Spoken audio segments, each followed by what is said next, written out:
ಅರೆ ಕಡಿಮೆ ಹಾಕು ಆದ್ರೆ ಅಸಲಿ ಹಾಕು. MDH ಕಾಶ್ಮೀರಿ ಕೆಂಪು ಮೆಣಸಿನ ಪೌಡರ್. MDH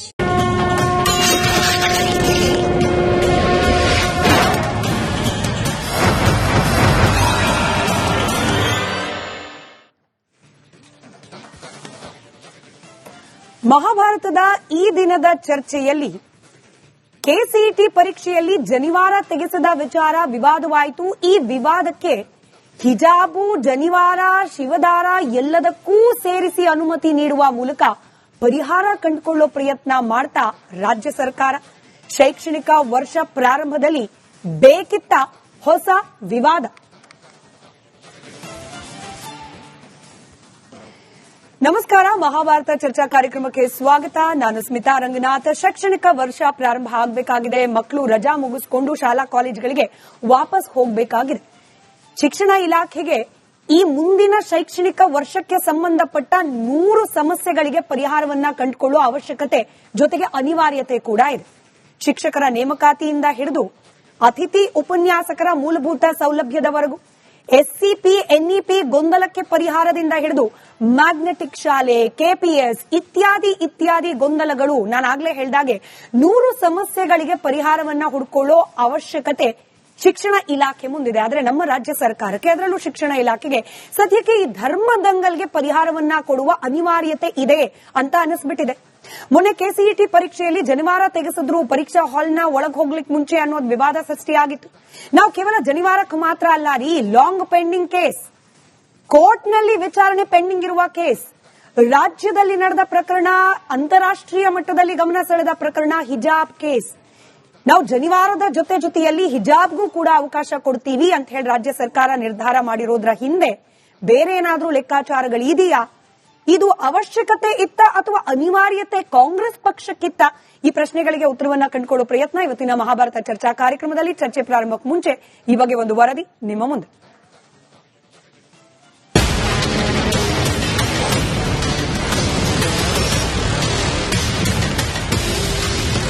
ದಾವಣಗೆರೆ ದಕ್ಷಿಣದಲ್ಲಿ ಕಾಂಗ್ರೆಸ್ ವರ್ಸಸ್ ಮುಸ್ಲಿಂ ಸಮುದಾಯ ಎಂಬಂತಾಗಿದ್ದ ಪರಿಸ್ಥಿತಿ ಮೊನ್ನೆ ನಡೆದ ಕರ್ನಾಟಕ ಸಿಇಟಿ ಪರೀಕ್ಷೆಗಳಲ್ಲಿ ಜನಿವಾರಕ್ಕೆ ಬಿದ್ದ ಕತ್ತರಿ. ಸಹಜವಾಗಿ ಇದೆಲ್ಲ ಸರ್ಕಾರದ ಮೇಲೆ ಪ್ರಶ್ನೆಗಳನ್ನ, ಒತ್ತಡವನ್ನ ಹೇರಿತ್ತು. ಬಿಜೆಪಿ ಅವಧಿಯಲ್ಲಿ ಜಾರಿಯಾಗಿದ್ದ ಶಾಲಾ ಕಾಲೇಜುಗಳಲ್ಲಿ ಹಿಜಾಬ್ ಬ್ಯಾನ್ ನಿರ್ಧಾರವನ್ನ ಈಗಿನ ಕಾಂಗ್ರೆಸ್ ಸರ್ಕಾರ ವಾಪಸ್ ಪಡೆದುಕೊಂಡಿದೆ. ಹಿಜಾಬ್ ಜೊತೆಗೆ ಜನಿವಾರ, ಶಿವದಾರಕ್ಕೂ ಅವಕಾಶ ನೀಡೋ ಧಾರಾಳತೆ ಪ್ರದರ್ಶಿಸಿದೆ. ಆದರೆ ಈ ನಿರ್ಧಾರದ ಪರ ವಿರುದ್ಧ ಚರ್ಚೆ ಕೂಡ ಶುರುವಾಗಿದೆ. ಮತ್ತೊಮ್ಮೆ ಅಲ್ಪಸಂಖ್ಯಾತರನ್ನು ಓಲೈಕೆ ಮಾಡುವಂತ, ಅವರನ್ನು ಪ್ಲೀಸ್ ಮಾಡುವಂತ ಕೆಲಸ ಆಗಿದೆ. ಯಾಕಂತೇಳಿದ್ರೆ ಮುಂದಿನ ಚುನಾವಣೆಗಳಲ್ಲಿ ಅಲ್ಪಸಂಖ್ಯಾತರು ಇವರನ್ನು ಕೈ ಬಿಡ್ತಾರ, ಅವರು ಬೇರೆ ಎಂಐಎಂ ಅಥವಾ ಮುಸ್ಲಿಂ ಲೀಗ್ನ ಮೂಲಕ ಒಂದು ಬೇರೆ ರೀತಿಯಲ್ಲಿ ಅವರು ಸಂಘಟನೆಗಳನ್ನು ಮಾಡಿ ಕಾಂಗ್ರೆಸ್ಗೆ ಸಡ್ಡೊಡಿತಾರೆ ಎಂಬ ಭಯದ ಒಂದು ವಾತಾವರಣ ಇಲ್ಲಿ ನಿರ್ಮಾಣ ಆಗಿದೆ. ಯಾರ್ಯಾರು ಇದನ್ನು ವಿರೋಧ ಮಾಡ್ತಾರೆ, ಈ ಬಿಜೆಪಿಯವರು ಇರ್ಬೋದು, ಯಾರೇ ಇರ್ಬೋದು, ಇದನ್ನು ವಿರೋಧ ಏನ್ ಮಾಡ್ತಾರೆ, ಅವರಿಗೆಲ್ಲರಿಗೂ ಒಂದೇ ಹೇಳೋದು, ಈ 25 ಲಕ್ಷ ಮಕ್ಕಳು ಕಾಲಡಿಗೆ ನುಸ್ತು ಬಂದು ನನಗೆ ಮಾತಾಡಕ್ಕೆ ಹೇಳಿ. ನುಸ್ತು ಕೇಂದ್ರೀಯ ವಿದ್ಯಾಲಯ ಇಲ್ಲೇ ಇದೆ, ನಮ್ಮ ರಾಜ್ಯದಲ್ಲಿ ಇದೆ, ಎಲ್ಲ ಕಡೆನೂ ಕೂಡ ಕೇಂದ್ರೀಯ ವಿದ್ಯಾಲಯದಲ್ಲೂ ಕೂಡ ಇದೇ ಕಾನೂನು ನಾನು ಮಾಡಿರ್ತಕ್ಕಂಥದ್ದು ಇರೋದು. ಅವ್ರಿಗೆ ಕಣ್ ಕಾಣಿಸಲ್ಲ. ಅವರಿಗೆ ನರೇಂದ್ರ ಮೋದಿ ಅವರು ಮಾಡಿರೋದು ಕಾನೂನು ಅದು. ದಾವಣಗೆರೆ ದಕ್ಷಿಣದಲ್ಲಿ ವೋಟ್ ಲಾಸ್. ಇದೇ 16ಕ್ಕೆ ಮುಸ್ಲಿಂ ಸಮುದಾಯದಿಂದ ಬೃಹತ್ ಸಮಾವೇಶ ಕಾಂಗ್ರೆಸ್ ಸರ್ಕಾರವನ್ನ ಹೆದರಿಸಿದ. ಮುಸ್ಲಿಂ ಓಲೈಕೆಗಾಗಿ ಮಾತ್ರವೇ ಸರ್ಕಾರ ಕೋರ್ಟ್ ಮೆಟ್ಟಿಲೇರಿದ್ದ ಪ್ರಕರಣದಲ್ಲಿ ವಿಶೇಷ ಆಸಕ್ತಿ ತೋರಿ ಆದೇಶವನ್ನೇ ಕೈಬಿಟ್ಟ. ಪ್ರಣಾಳಿಕೆ ಭಾಗವಾಗಿದ್ರೂ 3 ವರ್ಷ ಇಲ್ಲದ್ದು ಈಗ ಸರ್ಕಾರ ನಿರ್ಧಾರಕ್ಕೆ ಬಂದಿದ್ದಾದ್ರೂ ಯಾಕೆ? ಹೀಗೆ ಅನೇಕ ಪ್ರಶ್ನೆಗಳಿಗೆ ಅವಕಾಶ ಮಾಡಿಕೊಟ್ಟಿದೆ.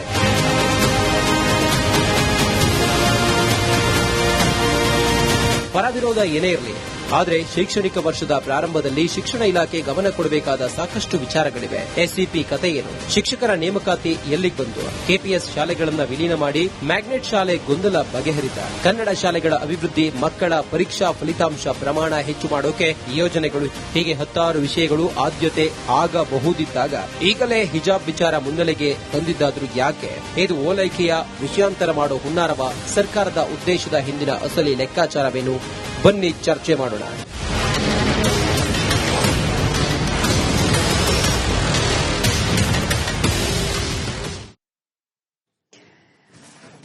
ಚರ್ಚೆ ಪ್ರಾರಂಭಕ್ಕೆ ಮುಂಚೆ ವೀಕ್ಷಕರೇ, ನಿಮಗೆ ಗೊತ್ತಿದೆ ಮಹಾಭಾರತದ ಜನಾಭಿಪ್ರಾಯ ವೇದಿಕೆ ನಿಮಗಾಗಿ ಮುಕ್ತವಾಗಿದೆ.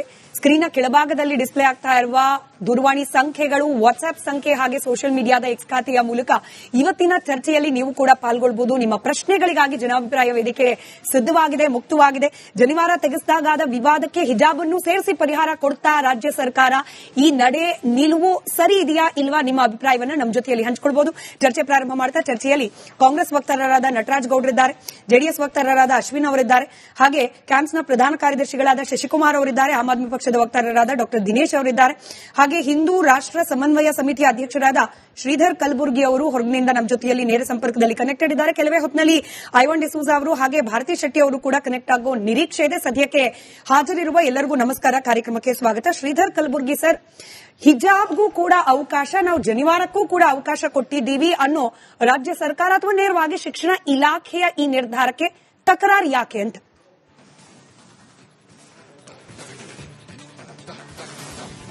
ಈಗ ಜನಿವಾರ, ರುದ್ರಾಕ್ಷಿ ಮತ್ತು ಹಿಂದೂ ಧಾರ್ಮಿಕ ಏನು ವಸ್ತುಗಳಿದ್ದಾವೆ, ಇವು ಸಾವಿರಾರು ವರ್ಷದಿಂದ ನಮ್ಮ ಆಚರಣೆಯಲ್ಲಿದೆ. ಅವೆಲ್ಲ ಯಾವುದು ಬಹಿರಂಗವಾಗಿ ಅಲ್ಲ, ಅದು ನಮ್ಮ ವಸ್ತ್ರದ ಒಳಗಡೆ ಧರಿಸುವಂತಹ ಒಂದು ವಸ್ತುಗಳು. ಅದನ್ನ ನಾವು ತೋರ್ಪಡೆ ಮಾಡಂಗಿಲ್ಲ. ಆದ್ರೆ ಹಿಜಾಬ್ ಅನ್ನೋದು ಒಂದು ಹೇಗೆ ಅಂತ ಹೇಳಿದ್ರೆ, ಹಿಜಾಬ್ ಹಾಕೊಂಡಂತ ಒಂದು ಯುವತಿಯನ್ನ ನೋಡಿದ ತಕ್ಷಣ ಈಕೆ ಮುಸಲ್ಮಾನ ಅನ್ನೋದನ್ನ ಎಲ್ಲರೂ ಗುರ್ತು ಹಿಡಿತಾರೆ. ಆದ್ರೆ ಇದನ್ನ ನಾವು ಹಿಜಾಬ್ ಅನ್ನು ನಾವು ಜನರಲ್ ಆಗಿ ವಿರೋಧ ಮಾಡ್ತೇವ? ಇಲ್ಲ. ಶಿಕ್ಷಣ ಸಂಸ್ಥೆಗಳಲ್ಲಿ ಯಾಕೆ ಮಾಡ್ತಾ ಇದ್ದಾರೆ?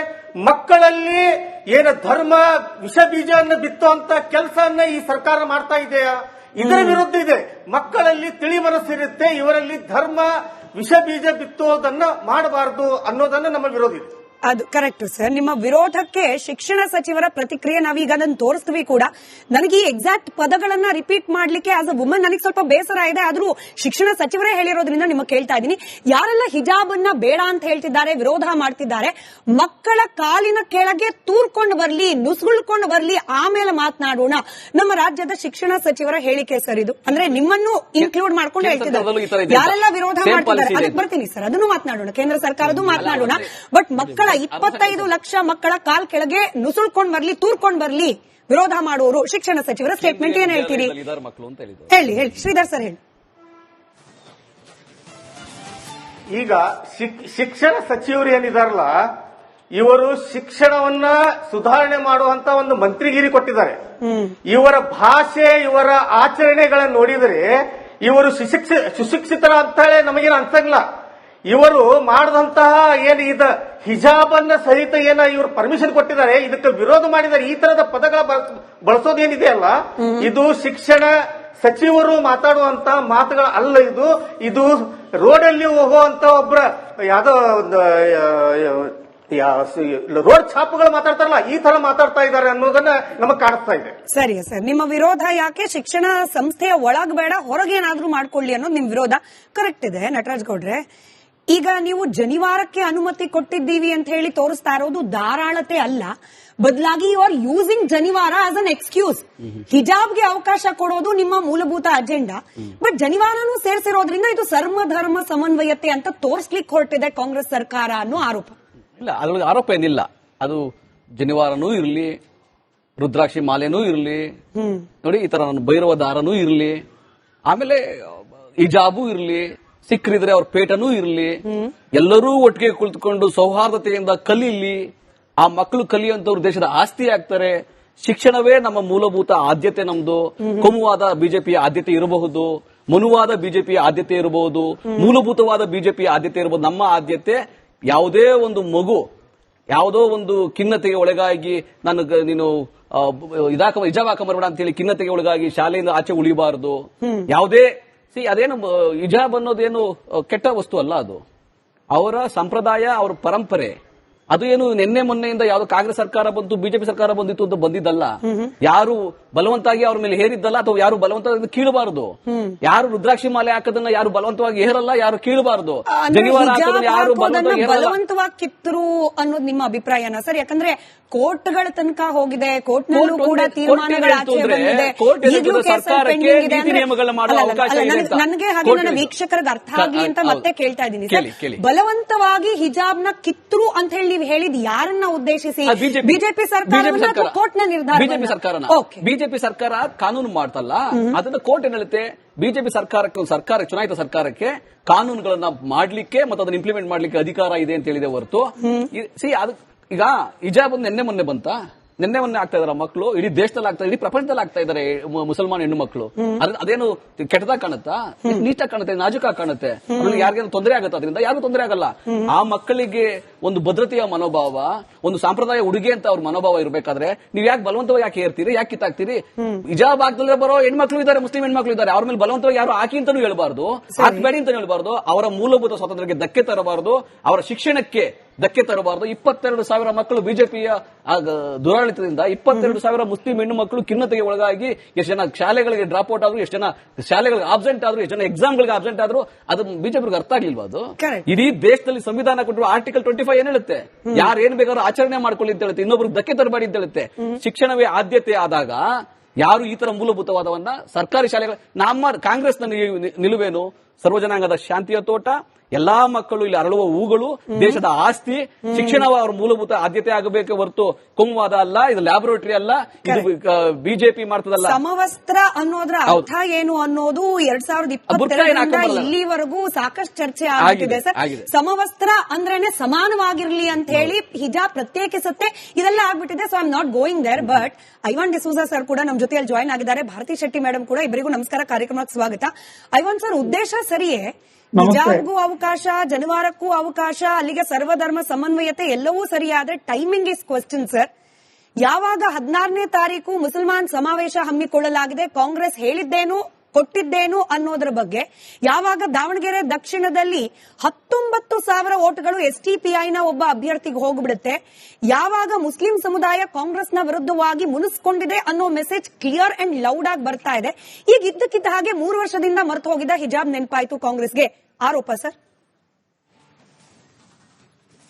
ಸ್ಮಿತಾ, ಇದು ಸತ್ಯಕ್ಕೆ ದೂರವಾದ ವಿಚಾರ. ಈಗ ರಾಜಕೀಯದಲ್ಲಿ ಮುಸ್ಲಿಂ ಸಮುದಾಯದವರು ಏನು ಕಾಂಗ್ರೆಸ್ಗೆ ಬೆಂಬಲ ಮಾಡಬೇಕು ಅಥವಾ ಬಿಜೆಪಿಗೆ ಮಾಡಬಾರದು, ಜೆಡಿಎಸ್ಗೆ ಮಾಡಬಾರದು ಅಂತ ಕಾನೂನು ಇಲ್ಲ. ಅದು ಅವರವರು ನಂಬಿಕೊಂಡಿರ್ತಕ್ಕಂಥ ತತ್ವ ಸಿದ್ಧಾಂತದ ಮೇಲೆ ನಂಬಿಕೊಂಡು ಪಾರ್ಟಿ ಪೊಲಿಟಿಕ್ಸ್ ಅನ್ನು ಮಾಡ್ತಕ್ಕಂಥದ್ದು. ಆದರೆ ಇಲ್ಲಿ ಇರ್ತಕ್ಕಂಥದ್ದು ಹಿಜಾಬ್ ಬಗ್ಗೆ ಇರುವಂತಹ ವಿಚಾರ ಈಗ ನನ್ನ ಜಿಲ್ಲೆಯಲ್ಲಿಯೇ ನಡೆಯಿತು. ಉಡುಪಿಯಲ್ಲಿ, ನಾನು ಮಂಗಳೂರಿದ್ರೆ ಉಡುಪಿ ಜಿಲ್ಲೆಯಲ್ಲಿ ಇದು ಪ್ರಥಮವಾಗಿ ಪ್ರಾರಂಭ ಆಯಿತು. ಹಿಜಾಬ್ ಬಗ್ಗೆ ಇವತ್ತು ನಾವು ನಮ್ಮ ಚುನಾವಣಾ ಪ್ರಣಾಳಿಕೆಯಲ್ಲೇ ಹೇಳಿದ್ದೇವೆ, ನಾವು ಅಧಿಕಾರಕ್ಕೆ ಬಂದ್ರೆ ಹಿಜಾಬ್ ಅನ್ನು ಅದನ್ನು ನಿಷೇಧಿಸುವುದನ್ನ ಸರಿ ಮಾಡ್ತೀವಿ, ನ್ಯಾಯವನ್ನ ಕೊಡ್ತೀವಿ. ಹಿಜಾಬ್ ಧರಿಸುವುದು ಏನು ಯಾರಿಗೂ ಅವಮಾನ ಮಾಡುವುದು ಅಥವಾ ಯಾವುದೇ ಉದ್ದೇಶ ಇಲ್ಲ, ಅದು ಒಂದು ಧಾರ್ಮಿಕ ಪದ್ಧತಿ ಅವರಲ್ಲಿ ನಂಬಿಕೊಂಡು ಬಂದಿರತಕ್ಕಂಥದ್ದು. ನಾವು ಚಿಕ್ಕದಿರಬೇಕಾದ್ರೂ ಅದು ಇತ್ತು, ಇದೇನು ಏಕಾಏಕಿ ಬಂದಿದ್ದಲ್ಲ. ಅವರ ಸಮುದಾಯದ ತತ್ವ ಸಿದ್ಧಾಂತದ ಪ್ರಕಾರ ಅವರು ಆಗ್ತಾರೆ, ಅದರಲ್ಲಿ ಅವರಿಗೆ ಭದ್ರತೆ ಇರಬಹುದು. ಬಟ್ ನೀವು ಹೇಳುವಂತದ್ದು ಏನಿದೆ, ಬಿಕಾಸ್ ಆಫ್ ರಾಜಕೀಯ ಮಾಡಿದೀವು, ಅದು ವಿಚಾರನೇ ಅಲ್ಲ. ಈಗ ನಾವು ಸರ್ಕಾರ ಬಂದು 3 ವರ್ಷ ಆಯ್ತು, ಇನ್ನು 2 ವರ್ಷ ಇದೆ. ಏನು ಪ್ರಣಾಳಿಕೆಯಲ್ಲಿ ಹೇಳಿದ್ದೇವೆ ಅದು ಜಾರಿಗೆ ತರುವಂತದ್ದು ನಮ್ಮ ಜವಾಬ್ದಾರಿ ಇದೆ. ಎಕ್ಸಾಕ್ಟ್ಲಿ ಪ್ರಣಾಳಿಕೆಯಲ್ಲಿ ಹೇಳಲಾಗಿತ್ತು, ಸರ್ಕಾರ ಬಂದು 3 ವರ್ಷ ಆಯ್ತು, 3 ವರ್ಷದಿಂದ ಆಗದೆ ಇರೋದು ಈಗ ಯಾಕೆ 3 ವರ್ಷ ಯಾಕೆ ಆಗ್ಲಿಲ್ಲ? ಮುಸಲ್ಮಾನ್ ಸಮುದಾಯದವರು ಕೇಳ್ತಾ ಇರೋ ಪ್ರಶ್ನೆ ಸರ್ ಇದು. ಈಗ ಸರ್ಕಾರಕ್ಕೆ ಯಾವಾಗ ಮಾಡಬೇಕು, ಯಾವ ವಿಚಾರಗಳನ್ನು ಎಲ್ಲಿ ತರಬೇಕು, ಒಂದು ಸರ್ಕಾರಕ್ಕೂ ಒಂದು ಜವಾಬ್ದಾರಿ ಇರ್ತದೆ, ವಿವೇಚನೆ ಇರ್ತದೆ. ನಾವು ಯಾವಾಗ ಬೇಕಾದ್ರೆ ತರ್ತೀವಿ, ಇದು ಜನರಿಂದ ಬೆಂಬಲಿತವಾಗಿರ್ತಕ್ಕಂಥದ್ದು. ನಾವು ಇದನ್ನು ತೆಗಿತೇವೆ ಆಗ ಮತ್ತೆ ತರ್ತೇವೆ ಅಂತ ಹೇಳಿ ಮತ ಕೇಳಿದ್ದೇವೆ. ಇದರಲ್ಲಿ ಬೇರೆಯವರದು ಏನು ಸಲಹೆಗಳು ಸೂಚನೆಗಳು ಯಾಕೆ ಬೇಕು? ಸರ್ಕಾರ ಯಾವ ಸಂದರ್ಭದಲ್ಲಿ ಯಾವ್ಯಾವುದು ಕಾನೂನು ಜಾರಿಗೆ ತರಬೇಕು ಅವಾಗ ತಂದೇ ತರ್ತದೆ.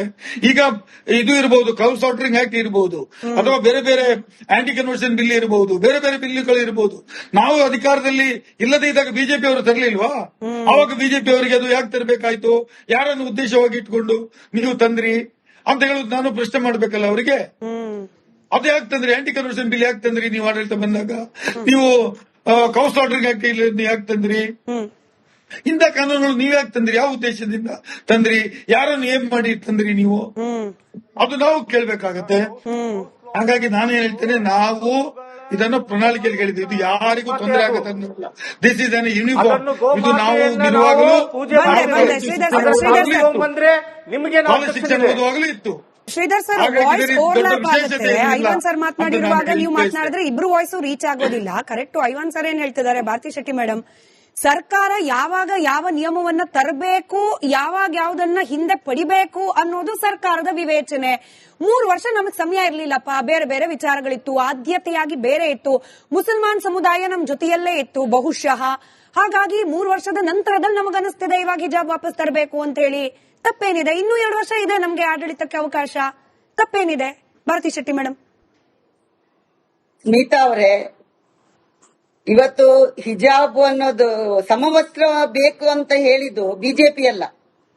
ಸಮವಸ್ತ್ರ 65ನೇ ಇಸ್ವಿಗೆ ಸಮವಸ್ತ್ರ ಜಾರಿಗೆ ತರ್ತಾರೆ, 69ಕ್ಕೆ ಕಡ್ಡಾಯ ಮಾಡ್ತಾರೆ ಸಮವಸ್ತ್ರ ಅಂದ್ರೆ ಯಾಕೆ? ಜಾತಿ, ಮತ, ಧರ್ಮ, ಶ್ರೀಮಂತರು, ಬಡವರು ಈ ಭೇದ ಭಾವ ಇರಬಾರ್ದಂತಲ್ಲ ಸಮವಸ್ತ್ರ ತರಿಸುದು. 2022ರವರೆಗೆ ಹಿಜಾಬಿನ ಸುದ್ದಿನೇ ಇಲ್ಲ. ನಾವು ಕೂಡ ಓದಿದವರು. ಸರ್ವ ಜನಾಂಗದ ಶಾಂತಿಯ ತೋಟ ಅಂತ ಈ ನಮ್ಮ ಶಿಕ್ಷಣ ಮಂತ್ರಿಗಳು ಇವತ್ತು ಹೇಳ್ತಾರಲ್ಲ, ಯಾವ ಶಾಂತಿಯನ್ನು ನೀವು ರಕ್ಷಣೆ ಮಾಡ್ಲಿಕ್ಕೆ ಹೊರಟಿದ್ದೀರಿ ಸಮಾಜದಲ್ಲಿ? ಇವತ್ತು ಒಂದೇ ತಾಯಿಯ ಮಕ್ಕಳೆಂಬ ಶುದ್ಧ ಭಾವದಿಂದ ನಾವು ಬೆಳಿಬೇಕಂತ ಪ್ರಾರ್ಥನೆ ಮಾಡಿ ಪಾಠವನ್ನು ಕೇಳಿದ ವಿದ್ಯಾರ್ಥಿಗಳು ನಾವೆಲ್ಲ ಶಾಲೆಯಲ್ಲಿ. ಇವತ್ತು ಮಕ್ಕಳಿಗೆ 22ನೇ ಇಸವಿಯವರೆಗೆ ಹಿಜಾಬ್ ಹಾಕ್ಲಿ, ಕೇಸರಿ ಶಾಲ್ ಹಾಕ್ಲಿ, ಜನಿವಾರ ಹಾಕ್ಲಿ, ಕಚ್ಚಾ ಹಾಕ್ತಾರೆ, ಅವರವರ ಸಂಪ್ರದಾಯದಲ್ಲಿ ಅವರು ಬದುಕಲೇಬೇಕು. ಆ ಸಂಪ್ರದಾಯ ಉಡುಗೆ ತೊಡುಗೆಗಳನ್ನು ಅವರು ಹಾಕ್ಬೇಕು. ಆದ್ರೆ ಶಿಕ್ಷಣಕ್ಕೆ ಬಂದಾಗ, ಶಿಕ್ಷಣ ಸಂಸ್ಥೆಯೊಳಗಡೆ ನಾವು ಬಂದಾಗ, ಶಿಕ್ಷಣ ಕಲೀಲಿಕ್ಕೆ ಬಂದಾಗ ಒಂದು ಸಮವಸ್ತ್ರ ಅಂತ ಇದೆ ಅಂತ ಆದಾಗ ಅಲ್ಲಿ ಹಿಜಾಬ್ ಬರುದಿಲ್ಲ, ಕೇಸರಿ ಶಾಲ್ ಬರುದಿಲ್ಲ. ಜನಿವಾರದ ಬಗ್ಗೆ ಉಲ್ಲೇಖ ಮಾಡ್ತಾರೆ. ಜನಿವಾರ ಅದೊಂದು ಉಡುಪು ಅಲ್ಲ, ಜನಿವಾರ ಒಂದು ವಸ್ತ್ರ ಅಲ್ಲ, ಅದು ಏನು ಹೊರಗಡೆ ಕಾಣಲ್ಲ, ಒಳಗಡೆ ಇರುತ್ತೆ, ಬಟ್ಟೆ ಒಳಗಡೆ ಇರ್ತದೆ.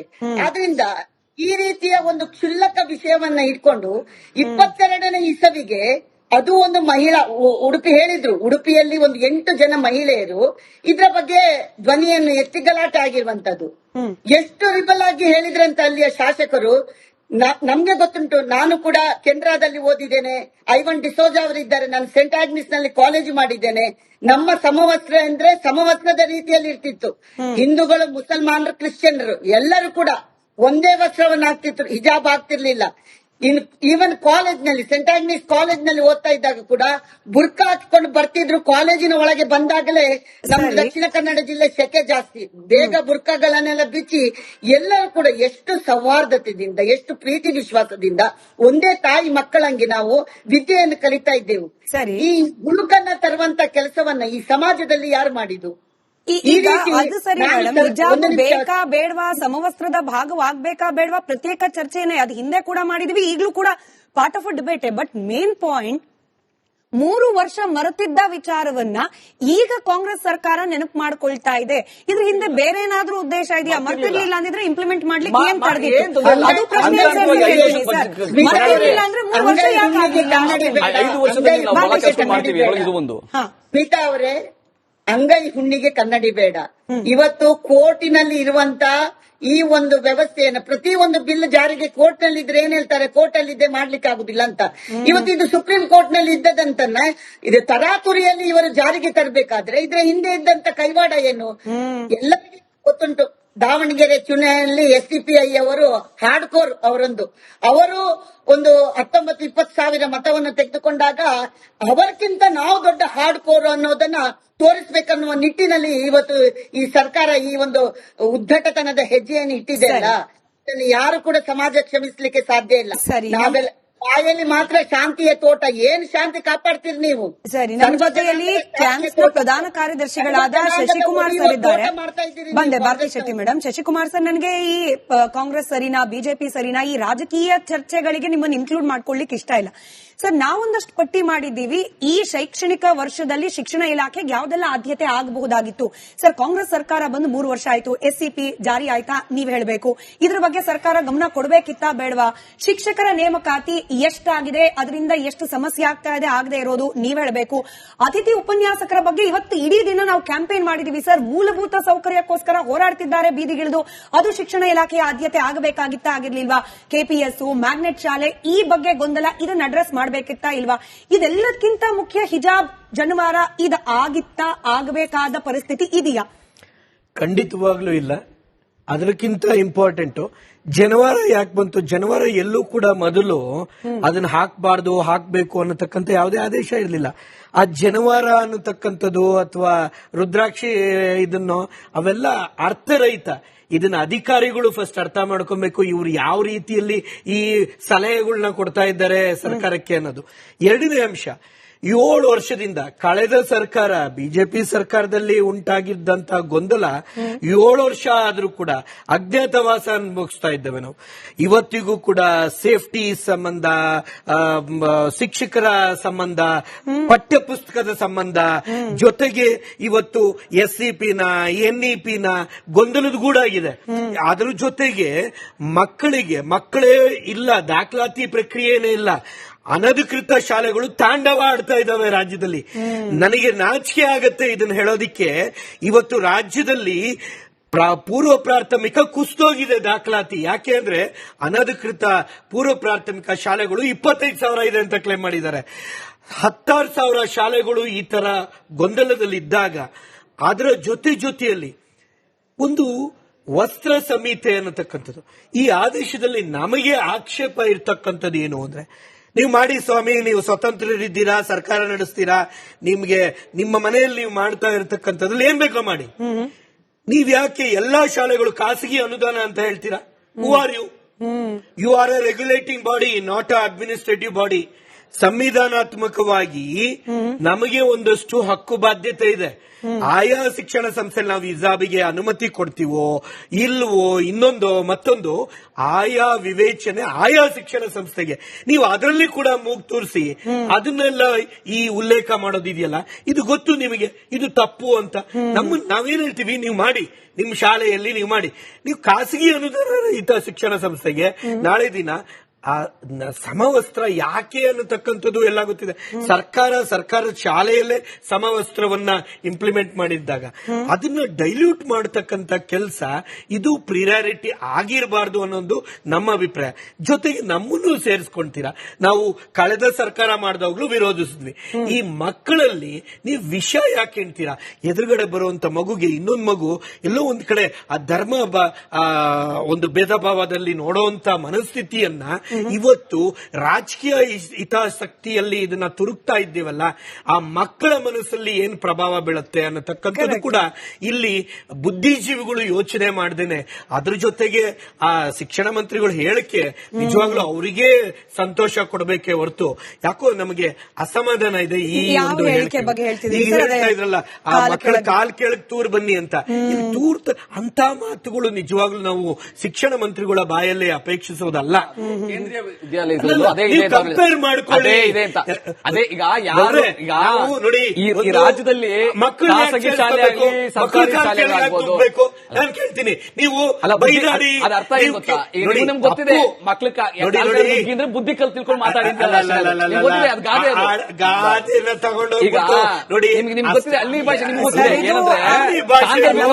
ಏನಂದ್ರೆ ಶ್ರೀಧರ್ ಅವರು ಇಲ್ಲ, ನೀವು ಕೇಳಿಸ್ಕೊಂಡ್ರಿ, ನೀವು ಕೇಳಿಸ್ಕೊಂಡ್ರಿ, ತುಂಬಾ ಪ್ರೀತಿಗೆ ಪಾತ್ರ. ಶಿಕ್ಷಣ ಸಚಿವರು ಅಂತಂದ್ರೆ ಮಕ್ಕಳಿಗೆ ಮಾರ್ಗದರ್ಶಕರಾಗಿರ್ಬೇಕು. ಶಿಕ್ಷಣ ಸಚಿವರನ್ನು ಟಾರ್ಗೆಟ್ ಮಾಡೋ ಉದ್ದೇಶ ನಮಗಿಲ್ಲ. ಅದೊಂದು ಹೇಳಿಕೆ ಇಟ್ಕೊಂಡು ಡಿಬೇಟ್ ಮಾಡೋ ಉದ್ದೇಶವೂ ಇಲ್ಲ. ಆಕ್ಷೇಪ ಇದೆ ಅಂತ ಹೇಳಿ ಶ್ರೀಧರ್ ಅವರು ಹೇಳಿದ್ರು, ಹಾಗೆ ಶಶಿಕುಮಾರ್ ಸರ್ ಹೇಳ್ತಿದ್ದಾರೆ. ಬಟ್ ಶಶಿಧರ್ ಸರ್ ಹೇಳಿದ್ರಲ್ಲಿ ಒಂದ್ ವ್ಯಾಲಿಡ್ ಪಾಯಿಂಟ್ ಡಾಕ್ಟರ್ ದಿನೇಶ್ ಅವ್ರಿಗೆ ಪ್ರಶ್ನೆ ಕೇಳ್ತೀನಿ. ಬಿಜೆಪಿ ಹೌದು ಧರ್ಮದ ಹೆಸರಲ್ಲಿ ಶಾಲೆ ಒಳಗೂ ಕೂಡ ದಂಗಲ್ ಮಾಡೋ ಪ್ರಯತ್ನ ಮಾಡ್ತು, ವಿಚ್ ವಾಸ್ ನಾಟ್ ನೀಡೆಡ್. 3 ವರ್ಷ 2 ವರ್ಷ ಕಾಲ ಮಕ್ಕಳು ಕೂಡ ಪರೀಕ್ಷೆ ಬರಿಬೇಕಾ ಬೇಡವಾ ಅನ್ನೋ ಗೊಂದಲದಲ್ಲಿ ಹೋದ್ರು. ಪಾಪಕೃತ್ಯ ಮಾಡ್ಬಿಡ್ತು ಬಿಜೆಪಿ ಅನ್ನೋದನ್ನೇ ಒಪ್ಕೊಳ್ಳೋಣ. ದಿನೇಶ್ ಅವರೇ, ಈ ಕಾಂಗ್ರೆಸ್ ಮಾಡ್ಲಿಕ್ಕೆ ಹೊರಟಿರೋದು ಏನು? ಕಾಂಗ್ರೆಸ್ ಏನ್ ಮಾಡ್ತಾ ಇದೆ? ತನ್ನ ಪೊಲಿಟಿಕಲ್ ಐಡಿಯಾಲಜಿಯನ್ನ ಶಾಲೆ ಒಳಗೆ ಮತ್ತೆ ತೂರೋ ಪ್ರಯತ್ನ ಅಲ್ವಾ ಇದು ಅಂತ ಹೇಳಿ. ಹೌದು, ಇವತ್ತು ಬಿಜೆಪಿ ಏನ್ ಮಾಡಿತ್ತು ಅದನ್ನ ಇವತ್ತು ಕಾಂಗ್ರೆಸ್ ಮಾಡಕ್ ಹೊರಟಿದೆ. ಇವತ್ತು ಶಾಲೆಯಲ್ಲಿ ರುದ್ರಾಕ್ಷಿ ಹಾಕೋಬೇಕಾ, ಅವನ್ ಪೇಟ ಕಟ್ಕೋಬೇಕಾ, ಇಲ್ಲ ಹಿಜಾಬ್ ಹಾಕ್ಬೇಕಾ, ಇದು ಮಕ್ಕಳ ಭವಿಷ್ಯನ ಫಸ್ಟ್ ಥಿಂಕ್ ಮಾಡ್ಬೇಕಾಗಿದೆ. ಅದು ಮಕ್ಕಳ ಭವಿಷ್ಯ ಅಲ್ವೇ ಅಲ್ಲ. ಒಂದು ನಿಮಿಷ, ಅದು ಮಕ್ಕಳ ಭವಿಷ್ಯನೇ ಅಲ್ಲ. ಮಕ್ಕಳ ಭವಿಷ್ಯ ಯಾವ್ದು ಗೊತ್ತಾ? ಸರ್ಕಾರಿ ಸ್ಕೂಲ್ ಮಕ್ಕಳುಗಳು ನೀಟ್ ಪಾಸ್ ಆಯ್ತವ್ರ, JEE ಪಾಸ್ ಆಯ್ತವ್ರ, IIT ಹೋಯ್ತವ್ರ, ಏಮ್ಸ್ಗೆ ಹೋಗ್ತಾವ್ರ. ಇದು ಮುಖ್ಯವಾದದ್ದು. ಸರ್ಕಾರಿ ಸ್ಕೂಲ್ಗಳಲ್ಲಿ ಮಾಸ್ಟರ್ಗಳಿದಾರ, ಟಾಯ್ಲೆಟ್ ಇದಾವ, ಹೆಣ್ಮಕ್ಳು ಟಾಯ್ಲೆಟ್ ಇಲ್ಲ. ಇವತ್ತು 16,000 ಸ್ಕೂಲ್ಗಳಲ್ಲಿ ಟಾಯ್ಲೆಟ್ ಇಲ್ಲ. ಅಂದ್ರೆ ಈ ತರದವೆಲ್ಲ ಬಿಟ್ಟುಬಿಟ್ಟು ಕೈಲಾಗ್ದವನು ಬೈಲು ಬರ್ಚ್ಕೊಂಡ ಅಂತ ವ್ಯವಸ್ಥೆ ಆಗಿದೆ. ಇವತ್ತು ಏನ್ ಮಾಡ್ತಾವ್ರೆ ಅಂದ್ರೆ ಸರ್, ಶಿಕ್ಷಣ ವ್ಯವಸ್ಥೆ ಪೂರ್ತಿ ಸತ್ತೋಗೈತೆ ಕರ್ನಾಟಕದಲ್ಲಿ. ಅದಕ್ಕೆ ಒಂದು ನಿದರ್ಶನ ಅಂದ್ರೆ ಇವತ್ತು 10ನೇ ಕ್ಲಾಸ್ ಮಾರ್ಕ್ಸ್ 35% ಇದ್ದದನ್ನ 33% ಇಳಿಸಿದಾರೆ. ಅದರಲ್ಲಿ ಇಂಟರ್ನಲ್ ಮಾರ್ಕ್ಸ್ 20% ಅಂತೆ. ಟೀಚರ್ಸ್ ಗಳು 20% ಕೊಟ್ಬಿಡ್ತಾರೆ. ಒಂದ್ ನಿಮಿಷ ಮಾಡಿದ್ಮೇಲೆ ನೀವು ಮಾತಾಡಿ ಸರ್. 20 ಮಾರ್ಕ್ಸ್ ಒಂದ್ ನಿಮಿಷ ನೀವು ಮಾತಾಡಿ. ಆಮೇಲೆ 20% ಇವರೇ ಇಂಟರ್ನಲ್ಸ್ ಕೊಟ್ಬಿಡೋದಂತೆ. ಇನ್ನು 13 ಮಾರ್ಕ್ಸ್ಗೆ ಮಕ್ಕಳು ಬರೆಯೋದಂತೆ. ಇದನ್ನ ಎಚ್ ವಿಶ್ವನಾಥ್ ಅವರು ಕಂಡೆಮ್ ಮಾಡಿದ್ರು ಮೊನ್ನೆ. ಅವರು ಶಿಕ್ಷಣ ಸಚಿವರಾಗಿದ್ದವ್ರೆ. ಅಂದ್ರೆ ಶಿಕ್ಷಣ ವ್ಯವಸ್ಥೆಯನ್ನ ಕಂಪ್ಲೀಟ್ ಆಗಿ ಸಾಯಿಸ್ಬಿಟ್ಟು ಇವತ್ತು ಇವ್ರೇನ್ ಮಾಡ್ತಾ ಇದಾರೆ, ಹಿಜಾಬು, ಇದು ರುದ್ರಾಕ್ಷಿ, ಇವೆಲ್ಲ ಇವತ್ತು ಶಿಕ್ಷಣದ ಅವಶ್ಯಕತೆಗಳೇ ಅಲ್ಲ. ಇವತ್ತು ಯೂನಿಫಾರ್ಮಿಟಿ ಆಗಿ ಹೋಗ್ಬೇಕು. ಒಬ್ಬ ವಿದ್ಯಾರ್ಥಿ ಆದವನು ಸ್ಕೂಲ್ಗೆ ಯೂನಿಫಾರ್ಮ್ ಹಾಕೊಂಡು ಹೋಗ್ಬೇಕು, ಯೂನಿಫಾರ್ಮ್ ಕಲಿಬೇಕು, ಅದು ಇಂಪಾರ್ಟೆಂಟ್. ಇವತ್ತು ನಾವು ದೆಹಲಿ ಮಾದರಿ ಶಿಕ್ಷಣ ಅಂತೀವಿ, ಪಂಜಾಬ್ ಮಾದರಿ ಶಿಕ್ಷಣ ಅಂತೀವಿ, ಸ್ಕೂಲ್ ಆಫ್ ಎಕ್ಸಲೆನ್ಸ್ ಅಂತೀವಿ, ಸ್ಕೂಲ್ ಆಫ್ ಎಮಿನೆನ್ಸ್ ಅಂತೀವಿ. ಆ ತರ ಮಾತಾಡಕ್ಕಿದ್ಯಾ ನಮ್ಮ ಯಾರೋ ಮಧು ಬಂಗಾರಪ್ಪ ಅವ್ರಿಗೆ? ಮಧು ಬಂಗಾರಪ್ಪ ಅವ್ರು ಹೇಳ್ತಾರ ಸ್ಕೂಲ್ ಆಫ್ ಎಕ್ಸಲೆನ್ಸ್ ಮಾಡಿದೀವಿ, ಸ್ಕೂಲ್ ಆಫ್ ಎಮಿನೆನ್ಸ್ ಮಾಡಿದೀವಿ. ಜೈಲಿ ನಾವು 1500 ಮಕ್ಕಳನ್ನ ನೀಟಲ್ಲಿ ಪಾಸ್ ಮಾಡಿಸಿದ್ದವು ಡೆಲ್ಲಿಲಿ, ಗವರ್ಮೆಂಟ್ ಎಜುಕೇಶನ್ ಕೊಟ್ಟು. ಆತರ ಏನಾದ್ರು ಮಾಡಕ್ಕೆ ಇವ್ರಿಗೆ ತಾಕತ್ತಿದ್ಯಾ? ಆತರ ವರ್ಡಿಂಗ್ಸ್ ಗಳು ಹೇಳಕ್ಕೆ ವಿದ್ಯಾಲಯಗಳಲ್ಲಿ ಏನಿದೆ ರೂಲ್ಸ್ ಅದನ್ನ ಮೋದಿ ಏನ್ ಮಾಡಿದ್ದಾರೆ ನಾವು ಮಾಡ್ತಿದ್ದೀವಿ. ಕರ್ನಾಟಕ ಏನ್ ಹೊಸದಾಗಿ ಮಾಡ್ತಾ ಇಲ್ಲ. ಇವತ್ತು ಕ್ಲಾಸ್ ರೂಮ್ ಅಲ್ಲಿ ಶಿಕ್ಷಣ ಇಲ್ಲ, ಧರ್ಮದ ದಂಗಲ್ ತರಕ್ ನಿಂತಿದ್ದಾರೆ ಕಾಂಗ್ರೆಸ್ ಬಿಜೆಪಿ ಸರ್ಕಾರಗಳು. ಇವತ್ತು ಇದನ್ನ ತೊಡೆದು ಮಕ್ಕಳಿಗೆ ಸಮಾನ ಶಿಕ್ಷಣ, ಅವ್ರಿಗೆ ಉನ್ನತವಾದ ಕ್ವಾಲಿಟಿ ಆಫ್ ಎಜುಕೇಶನ್ ಕೊಡೋದ್ರಲ್ಲಿ ಈ ಎಲ್ಲಾ ಜೆಸಿಬಿ ಸರ್ಕಾರಗಳು ಸತ್ತೋಗಿದಾವೆ. ಇವತ್ತು ಒಬ್ಬ ಟೀಚರ್ಗೆ 12,000 ರೂಪಾಯಿ ಸಂಬಳ ಕೊಡ್ತಾರೆ, ಒಬ್ಬ ಕೈದಿಗೆ 17,000 ರೂಪಾಯಿ ಕೊಡ್ತಾರೆ. ಅಲ್ಲಿಗೆ ಟೀಚರ್ಸ್ ವ್ಯಾಲ್ಯೂ ಎಲ್ಲಿ ತಂದಿದ್ದಾರೆ ಇವರು? ಸರ್ಕಾರಿ ಸ್ಕೂಲಲ್ಲಿ ಕಾಂಟ್ರಾಕ್ಟ್ ಟೀಚರ್ಸ್ ಗಳಿಗೆ 12,000 ರೂಪಾಯಿ ಸಂಬಳ ಕೊಟ್ರೆ ಒಬ್ಬ ರೇಪಿಸ್ಟ್, ಒಬ್ಬ ಮರ್ಡರ್ ಮಾಡಿದವನು ಇವತ್ತು ಜೈಲಲ್ಲಿ 17,000 ರೂಪಾಯಿ ಸಂಬಳ ತಗತಾನೆ. ಆ ಲೆವೆಲ್ಗೆ ಈ ತರ ತಂದಿಟ್ಟಿದ್ದೀರಾ?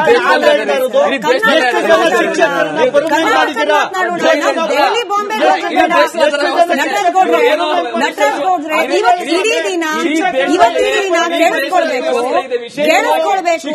ನಟರಾಜ್ ಗೌಡ್ರೆ ಬಿಡು ಮಾಡಿಕೊಂಡು ದಿನೇಶ್ ಸರ್ ಒಂದೇಗಳಿಗೆ ಇಲ್ಲ ನಟರಾಜ್ ಗೌಡ್ರೆ ಬಿಡು ಮಾಡಿಕೊಂಡು ಇವತ್ತು ಬೆಳಗ್ಗೆಯಿಂದ ಸಂಜೆವರೆಗೂ ರಿಪಬ್ಲಿಕ್ ಕನ್ನಡ ಮಾಡಿರುವ ಅಭಿಯಾನದ ಸುದ್ದಿಯನ್ನ ದಯಮಾಡಿ ಗಮನಿಸಿ sir. You hold a very prominent position. ಸರ್ಕಾರದ ಭಾಗ ನೀವು. ಅತಿಥಿ ಶಿಕ್ಷಕರು ಅನುಭವಿಸ್ತಾ ಇರುವ ನರಕ ಯಾತನೆಯ ಬಗ್ಗೆ ಇಡೀ ದಿನ ನಾವು ಅಭಿಯಾನ ಮಾಡಿದೀವಿ. ದಯವಿಟ್ಟು ಅದನ್ನ ನೋಡಿ, ಆದ್ಯತೆ ಅದಾಗಬೇಕಾಗಿತ್ತು ಅಂತ ಹೇಳಿ. ಬಟ್ ಅಶ್ವಿನ್ ಅವರೇ ಬಂದೆ ಸರ್. ಅಶ್ವಿನ್ ಅವರು ಒಂದು ರಿಯಾಕ್ಷನ್ ಕೊಡ್ತೀನಿ. ದಯವಿಟ್ಟು SSLC 33 ಬಗ್ಗೆ ಮಾತಾಡಿದ್ರಲ್ಲ, ದಯವಿಟ್ಟು ಇಡೀ ರಾಜ್ಯ ಅರ್ಥ ಮಾಡ್ಕೊಳ್ಳಿ. ಇದು CBSE ಯಾರು ಮಾತಾಡಿದ್ರಲ್ಲ ಅವ್ರ ಮೊಮ್ಮಕ್ಕಳು ಮಕ್ಕಳು ಕೂಡ ಅದೇ ಶ್ರೇಣಿಲೇ 20 ಮತ್ತೆ ಆಂತರಿಕ ಮತ್ತೆ ಬಾಹ್ಯ ಕನ್ಸಿಡರ್ ಆಗಿ. ದಯವಿಟ್ಟು ತಪ್ಪು ಸಂದೇಹ ಬೇಡ. ಆದ್ರೆ ಇವತ್ತಿನ ದಿನ 1 ವರ್ಷಕ್ಕೆ 5 ರಿಂದ 6 ಲಕ್ಷ ಮಕ್ಕಳನ್ನ ಫೇಲ್ ಮಾಡಿ ಬೀದಿಗೆ ಹಾಕ್ತಾ ಇದ್ವಿ. ಇಡೀ ದೇಶದಲ್ಲಿ 22% ನಮ್ಮ ರಾಜ್ಯದಲ್ಲಿ ಮಕ್ಕಳನ್ನ ಫೇಲ್ ಮಾಡೋದೇ ಆಗಿತ್ತು. ಅವರ ಸಮಾನ ನ್ಯಾಯವನ್ನ ಸರ್ಕಾರ ಎತ್ತಿಡಿದೆ. ಅದಕ್ಕೆ ಮಾತ್ರ ಅದು ತಪ್ಪಲ್ಲ.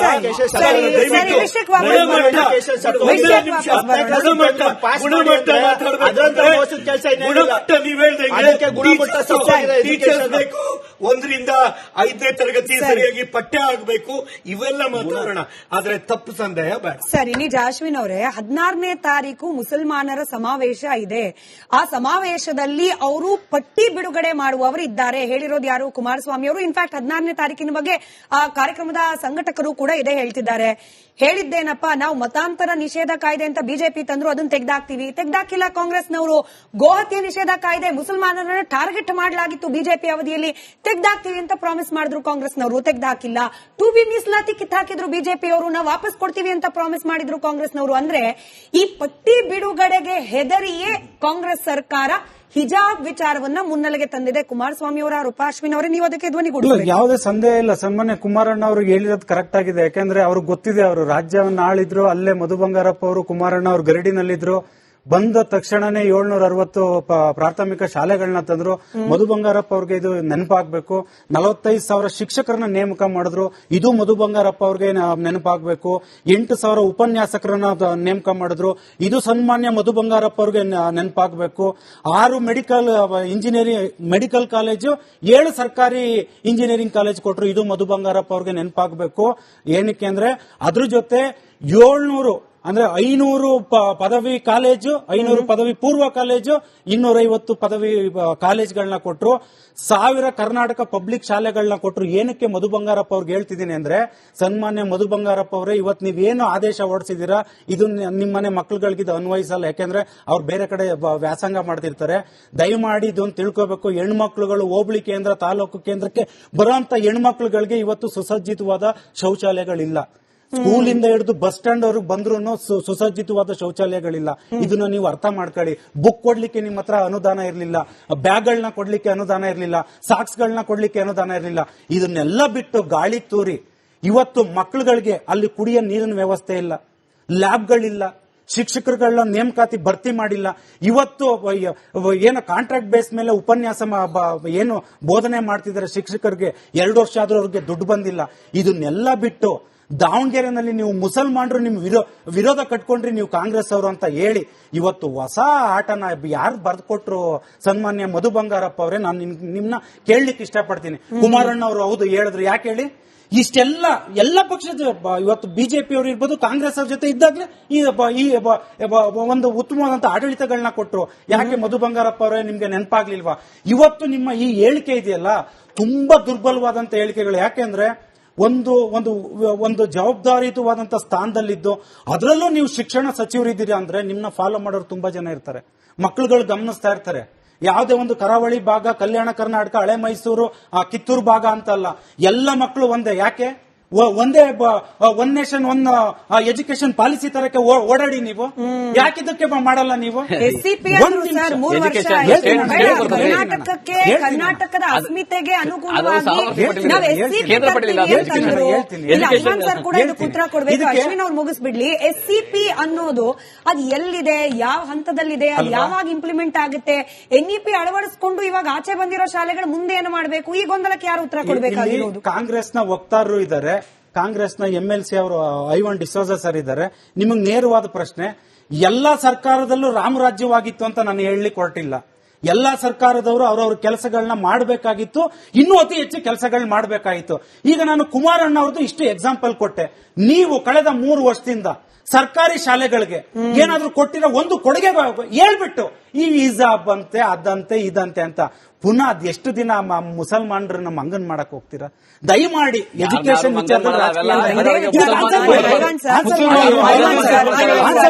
ಅಶ್ವಿನ್ ಅವರ ಆರೋಪ ಮಾತ್ರ ಅಲ್ಲ. ಸರ್ ತಮ್ಗೇನೆ ಪ್ರಶ್ನೆ. ಐವಾನ್ ಸರ್ ಆದ್ಮೇಲೆ ನಟರಾಜ್ ಗೌಡ್ರು ಕೂಡ ಇದಕ್ಕೆ ಉತ್ತರ ಕೊಡ್ಲಿ. ಐವಾನ್ ಸರ್, ಇದು ಕೇವಲ JDS ವಕ್ತಾರರ ಪ್ರಶ್ನೆ ಮಾತ್ರ ಅಲ್ಲ ಸರ್, ಮುಸಲ್ಮಾನ್ ಮುಖಂಡರದ್ದು ಬಹುತೇಕ ಎಲ್ಲಾ ಕನ್ನಡದ ಚಾನೆಲ್ಗಳು ಕೂಡ ಪ್ರತಿಕ್ರಿಯೆ ತೆಗೆದುಕೊಂಡಿದೆ. ಅವರೆಲ್ಲರೂ ಹೇಳ್ತಾ ಇರೋದು ನೋಡಿ, ದಾವಣಗೆರೆ ದಕ್ಷಿಣದ ಫಲಿತಾಂಶ ಏನಿದೆಯಲ್ಲ ಭಯ ಹುಟ್ಟಿಸಿದೆ ಕಾಂಗ್ರೆಸ್ಗೆ. ಹೀಗಾಗಿನೇ ಕಣ್ಣೋರ್ಸಕ್ಕೆ ಏನ್ ಮಾಡಿದ್ರು, ಕ್ಯಾಬಿನೆಟ್ ನಲ್ಲಿ 600 ಕೋಟಿ ಅನುದಾನ ಅಂತ ಮಾಡಿದ್ರು, ಕಣ್ಣೋರ್ಸೋ ತಂತ್ರ. ಈಗ ಹಿಜಾಬ್ ಅಂತ ಮಾಡ್ತಿದ್ದಾರೆ, ಇದು ಕಣ್ಣೋರ್ಸೋ ತಂತ್ರ. ಬಟ್ ಮುಸಲ್ಮಾನ್ ಸಮುದಾಯಕ್ಕೆ ಗೊತ್ತಾಗಿದೆ ಕಾಂಗ್ರೆಸ್ನ ಮುಸಲ್ಮಾನ್ ಸಮುದಾಯದ ಬಗ್ಗೆ ಇರುವ ಒಲವು ಎಷ್ಟರ ಮಟ್ಟಿಗಿದೆ. ಈ ರೀತಿ ಕಣ್ಣೋರ್ಸೋ ತಂತ್ರ ಹಿಜಾಬ್ ಹೆಸರಲ್ಲಿ 600 ಕೋಟಿ ಹೆಸರಲ್ಲಿ ಮಾಡಿಬಿಟ್ರೆ ನಾವು ಇದನ್ನ ಪರಿಗಣಿಸೋಲ್ಲ. ಮುಸಲ್ಮಾನ್ ಮುಖಂಡರು ಹೇಳ್ತಿರೋದು ಐವನ್ ಸರ್ ಇದನ್ನ. ಮೇಡಮ್, ಇವತ್ತು ಮುಸಲ್ಮಾನರನ್ನು ಓಲೈಸುವಂತದ್ದು ಅವಶ್ಯಕತೆ ಇಲ್ಲ. ಮುಸಲ್ಮಾನರು ಈ ದೇಶದ ಪ್ರಜೆಗಳು, ಅವರ ಹಕ್ಕುಗಳನ್ನು ನಾವು ಕಾಪಾಡಬೇಕು. ಅವರ ಜನಸಂಖ್ಯೆ ಅವರ ಎಷ್ಟು ಜನ ಅವರ ಮಂದಿ ಇದ್ದಾರೆ, ಜನಸಂಖ್ಯೆಗೆ ಆಧಾರವಾಗಿ ಅವರಿಗೆ ನಾವು ಸಪೋರ್ಟ್ ಮಾಡುವಂತಹದ್ದು ಈ ಸರ್ಕಾರದ ಜವಾಬ್ದಾರಿ ಇದೆ. ಮತ್ತೆ ಮುಸ್ಲಿಂ ಸಮುದಾಯ ಅಂತ ಹೇಳುವುದನ್ನು ಯಾಕೆ JDS ಅವರು ಮುಸ್ಲಿಂ ಸಮುದಾಯದ ಬಗ್ಗೆ ವಿರೋಧ ಇದ್ದಾರೆ? ಅವರು ಯಾವ ಸಮುದಾಯದ ಬೆಂಬಲದಿಂದ ಸರ್ಕಾರ ಮಾಡಿದ್ರು? ದೇವೇಗೌಡರು ಏನ್ ಹೇಳಿದ್ರು? ನನ್ನ ಪ್ರಶ್ನೆ ಮುಸಲ್ಮಾನ, ಹಿಂದೂ, ಕ್ರೈಸ್ತ ಸಿಕ್ಕಲ್ಲ. ನನ್ನ ಪ್ರಶ್ನೆ ಕಳೆದ 3 ವರ್ಷದಿಂದ ಸರ್ಕಾರಿ ಶಾಲೆಗಳಲ್ಲಿ ಸರ್ಕಾರಿನಲ್ಲಿ ಓದ್ತಿರೋಂತ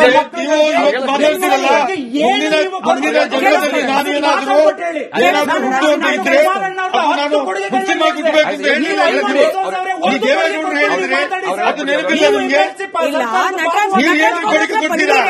ಏನ್ ಕೊಡುಗೆ ಇದೆ ಈ ದೇಶಕ್ಕೆ? ನೀವೇನಾದ್ರು ಮಾಡಿದ್ದೀರಾ? ನೀವೇನಾದ್ರು ಅಧಿಕಾರ ಮಾಡಿದ್ರೆ ಅದು ಕಾಂಗ್ರೆಸ್ ಬೆಂಬಲದಿಂದ ಮಾಡಿದ್ದು. ದೇವೇಗೌಡರು ದೇಶದ ಪ್ರಧಾನಮಂತ್ರಿಯಾಗಿದ್ದು ಕಾಂಗ್ರೆಸ್ಸಿಂದ, ಕುಮಾರಸ್ವಾಮಿ ಮುಖ್ಯಮಂತ್ರಿ ಆಗಿದ್ದು ಕಾಂಗ್ರೆಸ್ಸಿಂದ. ನೀವೇ ಕೊಟ್ಟ ಕುದುರೆಯನ್ನು ಏರಲಾದವನು ವೀರನೂ ಅಲ್ಲ ಶೂರನೂ ಅಲ್ಲ ಕುಮಾರಸ್ವಾಮಿ ಅವರು. ಏನ್ರಿ ಮಾತಾಡ್ತೀರಿ? ಅಶ್ವಿನ್ ಅವರೇ ಕೇಳಿಸ್ಕೊಳ್ಳೋಣ, ಐವನ್ ಸರ್ ಮಾತನ್ನು ಕೇಳಿಸ್ಕೊಳ್ಳೋಣ ಪೂರ್ತಿ. ಅದಾದ್ಮೇಲೆ ಪಟ್ಟಿ ಕೊಡ್ತಾರೆ ನಟರಾಜ್ ಗೌಡರು. ಐವನ್ ಸರ್ ಕಂಟಿನ್ಯೂ ಮಾಡಿ. ಹಳೆ ಫಿಲಂಗಳಲ್ಲಿ ಡೈಲಾಗ್ ಹೊಡೆದಂಗೆ ಹೇಳ್ತಿರಲ್ಲ ಅವ್ರ ವಿರೋಧ ಅಂತ. ದಯಮಾಡಿ ಇದು ಹೇಳಕ್ ಹೋಗ್ಬೇಡಿ. ನೀವೇನ್ ಮಾಡಿದ್ದೀರಾ? ದಯಮಾಡಿ ನೀವೇನ್ ಮಾಡಿದ್ದೀರಿ? ನಿಮ್ಗೆ ಯಾವ ಹಕ್ಕಿದೆ ಈ ದೇಶದಲ್ಲಿ ಮಾತಾಡಲಿಕ್ಕೆ? ಅದು ಕೊಟ್ಟಿದ್ದಾರೆ, ಇದು ಕೊಟ್ಟಿದ್ದಾರೆ. ಏನ್ ಸರ್ಕಾರ ಬಂದ್ಬಿಟ್ರಾ? ನಿಮ್ಗೆ ಬಹುಮತ ಬಂತ? ನಿಮ್ಗೆ ಯಾರು ಅಧಿಕಾರ ಕೊಟ್ಟಿದ್ದು? ರಾಜಕೀಯ ಡಿಬೇಟ್ ತರ ಮಾಡೋದು ಬೇಡ. ಮಕ್ಕಳ ವಿಚಾರ, ಶಿಕ್ಷಣದ ವಿಚಾರ, ಹೀಗಾಗಿ ಎಲ್ಲರ ಮಾತನ್ನು ಕೇಳಿಸ್ಕೊಳ್ಳೋಣ ಸಮಾಧಾನವಾಗಿ. ಐವನ್ ಸರ್ ಕಂಟಿನ್ಯೂ ಮಾಡ್ಲಿ. ಈಗ ನಾನು ಏನ್ ಹೇಳಿದೆ, ಈ ನಮಗೆ 600 ಕೋಟಿ ಕೊಟ್ಟಿರ್ತಕ್ಕಂಥದ್ದು ನಾವು ಬಜೆಟ್ ನಲ್ಲಿ ಪ್ರಾಮಿಸ್ ಮಾಡಿದ್ದೇವೆ. ಕಾಂಗ್ರೆಸ್ ಅಧಿಕಾರ ಬಂದ್ರೆ ಕಾಲೋನಿ ಡೆವಲಪ್ಮೆಂಟ್ ಮಾಡ್ತೀವಿ. ನಾವೇನು ಅವರಿಗೆ ಭಿಕ್ಷೆ ಕೊಟ್ಟಿಲ್ಲ. ಅಲ್ಪಸಂಖ್ಯಾತರು, ನಾನು ಅಲ್ಪಸಂಖ್ಯಾತ ವರ್ಗಕ್ಕೆ ಸೇರಿದವನು. ನಮ್ಮ ಅಭಿವೃದ್ಧಿ ಮಾಡುವಂತದ್ದು ಅವಶ್ಯಕತೆ ಇದೆ. ಸರ್ಕಾರ ಯಾವ ಸಮುದಾಯಕ್ಕೆ ಏನೇನು ಕೊಡಬೇಕು ಅದರ ವಿವೇಚನೆಗೆ ಬಿಟ್ಟಿರ್ತಕ್ಕಂಥದ್ದು. ಅದು ಬಹುಮತದಿಂದ ಆಯ್ಕೆಯಾದಂತಹ ಸರ್ಕಾರ. ಅದು ಕೊಟ್ಟಿದ್ದೇನೆ, ಇದು ಕೊಟ್ಟಿದ್ದೇನೆ, ಕುಮಾರಣ್ಣ ಅದು ಕೊಟ್ರು, ಕುಮಾರಣ್ಣ ಇದು ಕೊಟ್ರು ಹೇಳಿದೆಲ್ಲ ಏನು? ಕುಮಾರಣ್ಣನಿಗೆ ಈ ರಾಜ್ಯದಲ್ಲಿ ಅಧಿಕಾರ ಮಾಡಬೇಕಾದ್ರೆ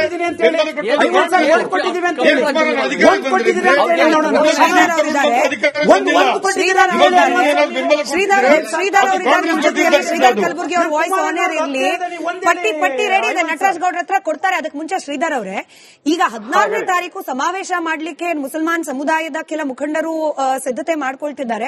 ಅವ್ರು ನೇರವಾಗಿ ಡಿಮಾಂಡ್ ಇಡ್ತಿದ್ದಾರೆ. ಗೋಹತ್ಯೆ ನಿಷೇಧ ಕಾನೂನೇನು ಬಿಜೆಪಿ ತಂತು ವಾಪಸ್ ಪಡ್ಕೊಳ್ಬೇಕು, ಹಾಗೆ 2B ಮೀಸಲಾತಿ ಅದು, ಮತಾಂತರ ನಿಷೇಧ ಅದು, ಇದೆಲ್ಲವನ್ನ ವಾಪಸ್ ಪಡ್ಕೊಳ್ಬೇಕು. ನಿಜವಾಗ್ಲೂ ಕಾಂಗ್ರೆಸ್ ಸರ್ಕಾರಕ್ಕೆ ಮುಸಲ್ಮಾನರ ಹಿತವನ್ನ ಕಾಪಾಡೋದೇ ಆದ್ಯತೆ ಆಗಿದ್ದಿದ್ರೆ ಇದನ್ನು ಕೂಡ ಮುಂದಿನ ಹಂತದಲ್ಲಿ ಮತಾಂತರ ನಿಷೇಧ, ಗೋಹತ್ಯೆ ಇದನ್ನೆಲ್ಲ ವಾಪಸ್ ಪಡ್ಕೊಳ್ಬಹುದು, ಸಾಧ್ಯತೆಗಳಿದೆ.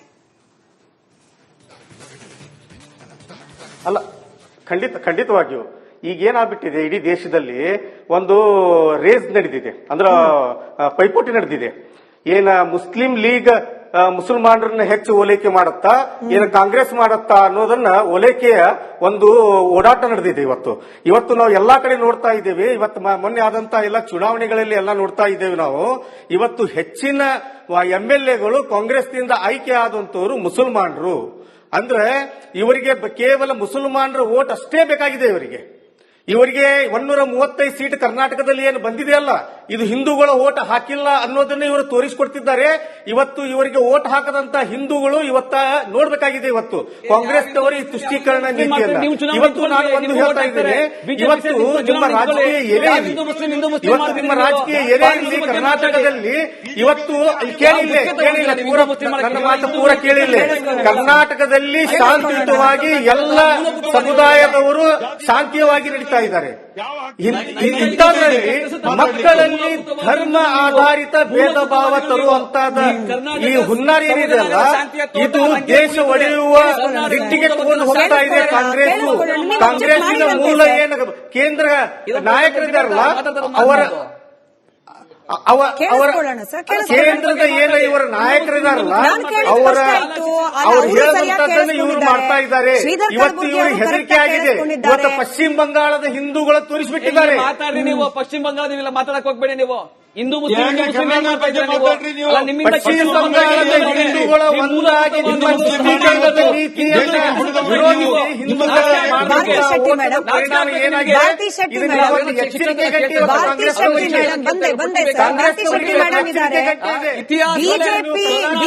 ವಕ್ತಾರರು ಬಂದಿಲ್ಲ. MLC ಭಾರತಿ ಶೆಟ್ಟಿ ಮೇಡಮ್ ಅವ್ರ voice on air. Bharathi Shetty madam, ಶೈಕ್ಷಣಿಕ ವರ್ಷ ಪ್ರಾರಂಭ ಆಗೋ ಸಂದರ್ಭದಲ್ಲಿ ಶ್ರೀಧರ್ ಸರ್ ಬಂದೆ.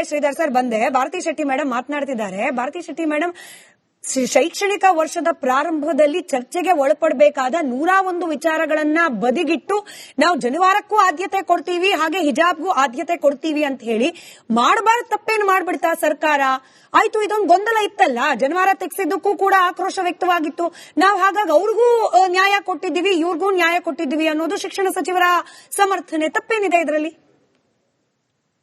ಸ್ಮಿತಾ ಅವರೇ, ಇವತ್ತು ನಮ್ಮ ಚರ್ಚೆ ದಯಮಾಡಿ ಇದು ಪೊಲಿಟಿಕಲ್ ಆಗಿ ಮಾಡೋದು ಬೇಡ. ಇದು ಮಕ್ಕಳ ಭವಿಷ್ಯದ ಬಗ್ಗೆ. ಸಮಾಜದಲ್ಲಿ ಎಲ್ಲಾ ಮಕ್ಕಳು ಸಮಾನತೆಯಿಂದ ಕಲಿಬೇಕೆನ್ನುವ ನಿಟ್ಟಿನಲ್ಲಿ ಆಗುವಂತ ಚರ್ಚೆ. ಪೊಲಿಟಿಕಲ್ ಆಗಿ ಬಿಜೆಪಿಗೆ ಅದರದಾದ ಇತಿಹಾಸ ಇದೆ, ಕಾಂಗ್ರೆಸ್ಗೆ ಇದೆ, ಜೆಡಿಎಸ್ಗೆ ಇದೆ, ಬಿಟ್ಬಿಡಿ. ನಾವು ಮುಂದಿನ ಸಮಾಜವನ್ನು ಹೇಗೆ ನೋಡ್ಬೇಕಂತ ಮಾಡ್ಬೇಕು. ಇವತ್ತು ನೀವು ಹೇಳಿದ್ರಿ ಈ ಶೈಕ್ಷಣಿಕ ಪ್ರಾರಂಭಿಕದಲ್ಲಿ ಇದು ಬೇಕಿತ್ತ ಅಂತ. ಕೋರ್ಟ್ ಅಲ್ಲಿ ಇರುವಂತ ವಿಷಯ ಬೇಕಿತ್ತ? ಇವತ್ತು ಶಿಕ್ಷಣ, ನಾನು 12 ದಿನ ದಾವಣಗೆರೆಯಲ್ಲಿದ್ದೆ.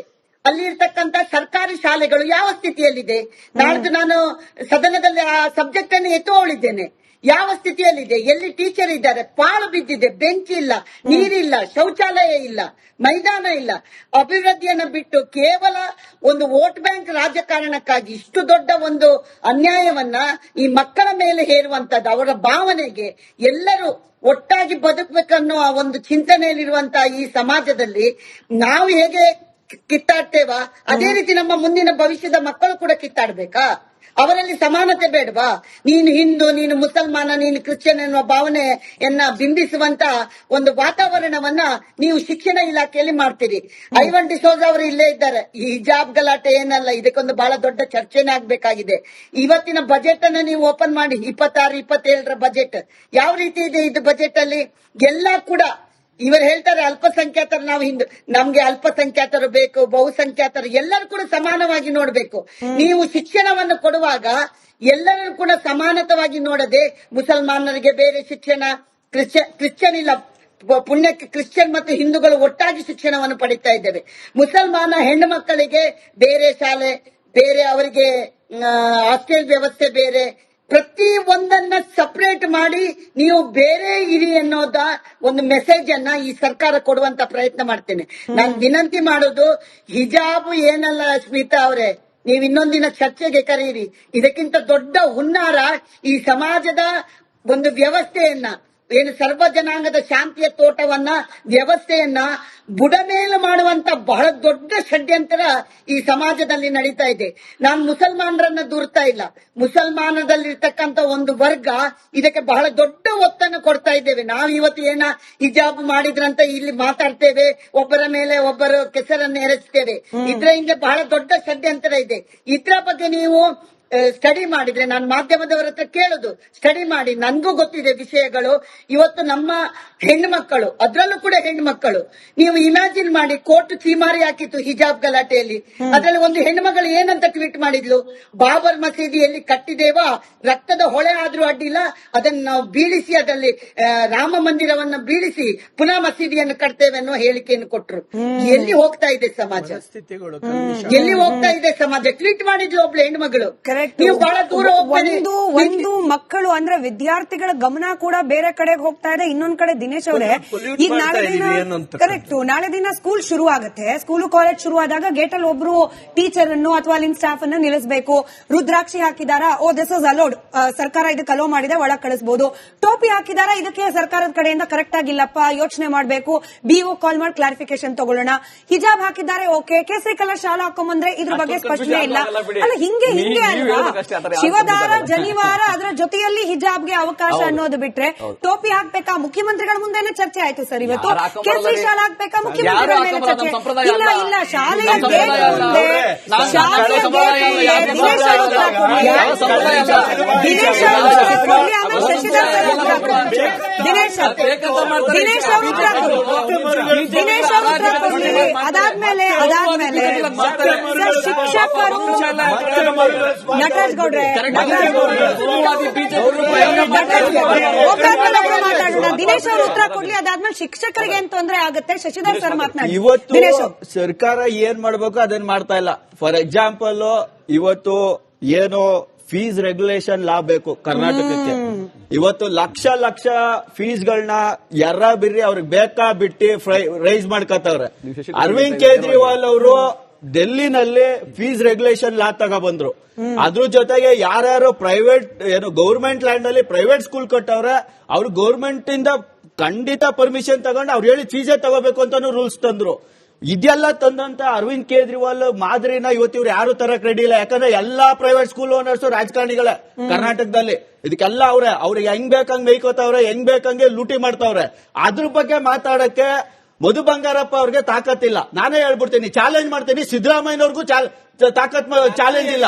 ಅದನ್ನು ನಾನು ಹೇಳ್ತೀನಿ. ಇವತ್ತು ಈ ತರ ಸಮಸ್ಯೆಗಳನ್ನ ತಂದ್ಬಿಟ್ಟು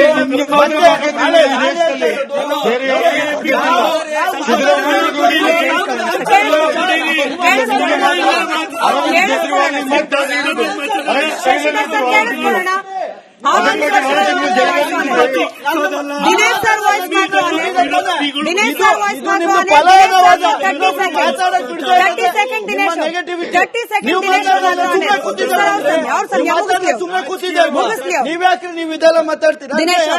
ನೀವು ಇವತ್ತು ನಾವು ಪಂಜಾಬ್ ಅಲ್ಲಿ ಸ್ಕೂಲ್ ಆಫ್ ಎಕ್ಸಲೆನ್ಸ್ ಅಂತ ತಂದಿದೀವಪ್ಪ, ಎಮಿನೆನ್ಸ್ ಅಂದ್ಬಿಟ್ಟು 118 ಸ್ಕೂಲ್ಗಳಿಗೆ ಇವತ್ತು 2 ಲಕ್ಷ ಅಪ್ಲಿಕೇಶನ್ ಬಂದಿದೆ. ಏನ್ ಟೀಚ್ ಮಾಡ್ತಾ ಇದ್ದೀವಿ?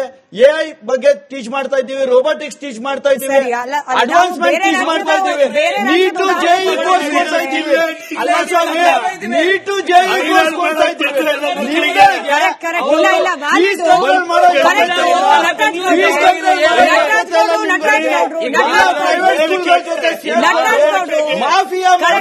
ಶಶಿಕುಮಾರ್ ಸರ್ ಬಂದೆ ಇಲ್ಲ